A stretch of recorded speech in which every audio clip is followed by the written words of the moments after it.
नमस्कार दोस्तों, बाबा training centre में आपका हम एक बार फिर से स्वागत करते हैं। और आज हम लोग सीखेंगे सैमसंग माइक्रोवेव के C-DO एरर कोड के बारे में। ठीक है, कि एरर कोड कैसे रिजॉल्व किया जाता है। ठीक है, तो चलिए वीडियो में आगे बढ़ते हैं।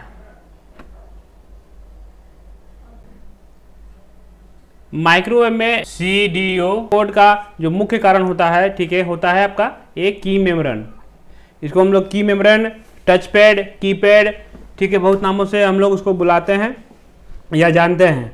तो एक की मेमोरन खराब हो जाने पे आपका एरर लिखता है। तो इसमें क्या क्या खराबी आता है, देखिए सबसे पहला जो खराबी है इसका, यहाँ देख रहे हैं आप, ठीक है, ये आपका सर्किट है, इसका मतलब कनेक्शन है, वायरिंग है।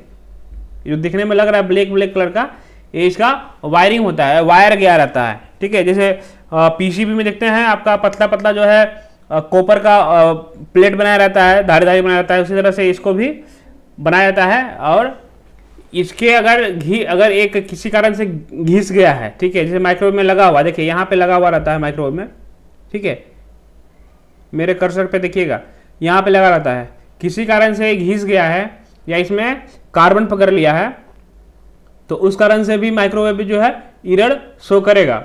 उस कंडीशन में क्या करना है आपको, इस टच को यहाँ से निकाल लेना है। देखिए यहाँ पे रहता है, इस तरह से रहेगा, इसमें लगा रहता है, देखिए यहाँ पे इस टच को यहाँ से निकाल लेना है। जो क्लिप देख रहे हैं, क्लिप के दोनों साइड से पकड़ के एकदम केयरफुली आपको उठाना है, ताकि एक क्लिप जो है टूटे नहीं, धीरे धीरे करके उठाना है दबा कर।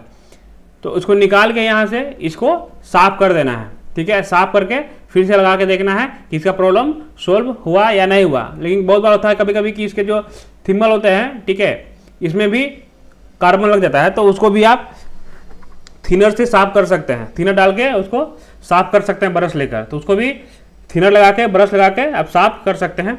ठीक है, इसको ये देखिए यहाँ पे जो है थिनर लगा दीजिएगा और ब्रश लेकर इसको रगड़ के साफ कर दीजिएगा, और प्लस जो है इसको भी साफ कर दीजिएगा। ठीक है, तो क्या होगा, फिर लगा के देखिएगा, अगर प्रॉब्लम सोल्व हो गया है तो ठीक है, अगर नहीं हुआ है तो आपको ये की मेमोरन चेंज करना पड़ेगा। की मेमोरन में एक और दिक्कत आता है कि आपका जो बटन है वो शॉर्ट हो जाता है। मतलब अगर आप बटन को दबा दिए हैं, ठीक है, तो होता है कि बटन दबने के बाद क्या है, फिर उठता है, सिर्फ टच करके बटन जो है ऊपर चला आता है।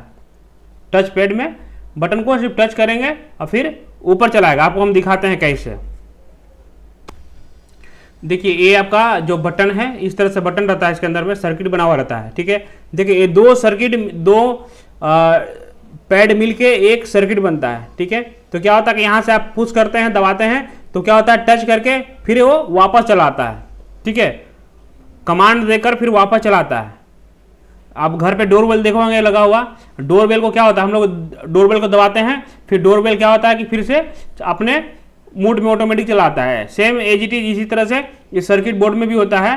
ठीक है, सर्किट टच में भी होता है कि अगर इस बटन को प्रेस करते हैं तो क्या होता है कि टच करके वो फिर से अपने मूड में चला आता है। तो सिर्फ स्टार्ट करना होता है। अगर किसी कारण से जो बटन है वो शॉर्ट हो गया है, मतलब दबा रह गया, ठीक है, टच रह गया नीचे वाला में, तो उस कंडीशन में भी आपका AC का एरर लिखता है। तो मतलब ये दो कारण होता है। ठीक है, पहला तो यही आपका ये शॉर्ट हो गया, मतलब सॉरी कार्बन लग गया है इस कारण से।